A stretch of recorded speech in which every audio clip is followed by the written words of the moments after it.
What is spirituality? Most people lump spirituality in with religion, but actually spirituality is an umbrella term for anything in our lives that gives us meaning or purpose. Religion is obviously a major one for a lot of people in the world.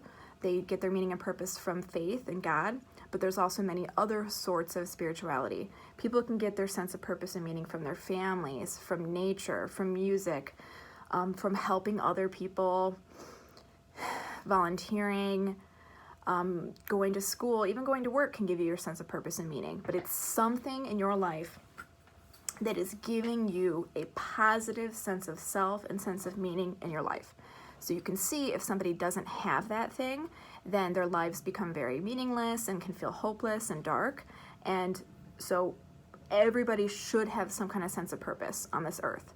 When people begin using drugs, their sense of purpose might be their family, it might be religion, but as use becomes daily and more frequent and starts hurting relationships, people's sense of purpose gets cut off from whatever it was before, and then now it becomes drug use, and the drug is their sense of purpose. They'll do anything to keep that sense of purpose going because it's such a powerful one.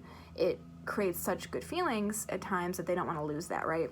So that means that when people go into recovery, they often don't have a sense of purpose. They're void of meaning. They don't have the spirituality that they need to be motivated to be in sobriety in the first place. Finding that is a very, very important first or second step into doing this whole thing. When people come to see us, a lot of times they're just there for probation. They don't actually want to get sober.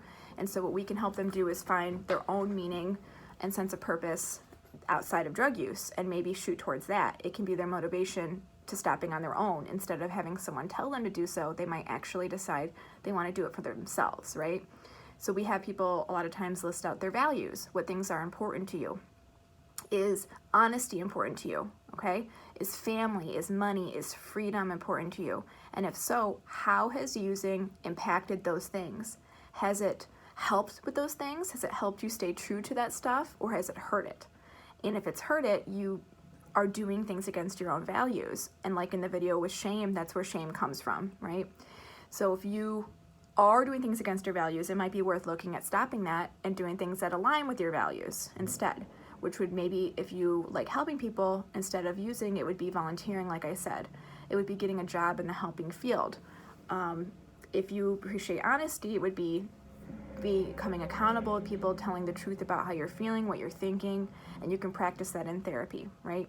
This list here, okay, I'm gonna hold this here, is a ton of negative spiritual principles.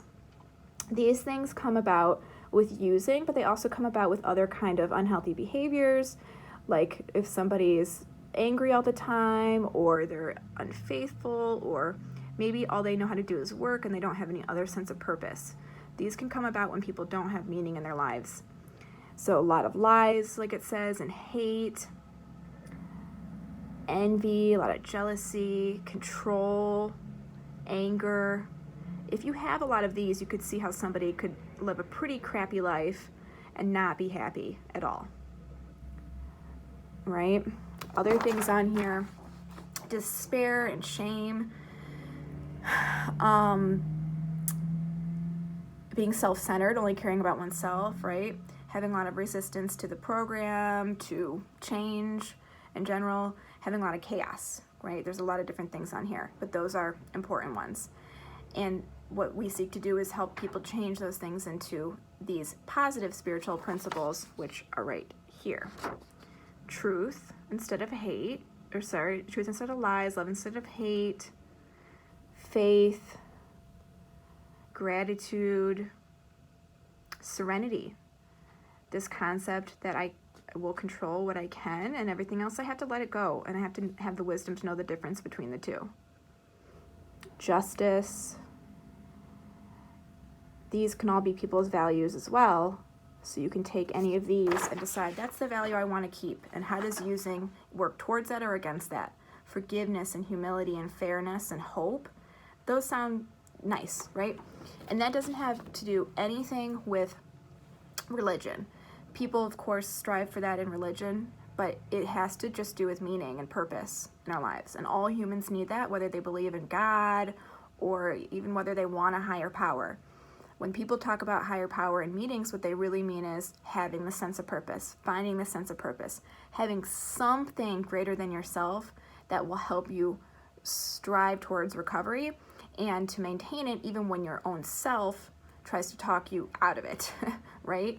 Which is the whole addictive piece. So feeding there's the old fable about the two wolves, and there's the one that promotes health and healing, and then there's the one that promotes destruction and darkness. And which one wins is whichever one you feed. So with these spiritual principles, whichever one you feed will be the one that wins, and it will be the kind of life that you end up leading.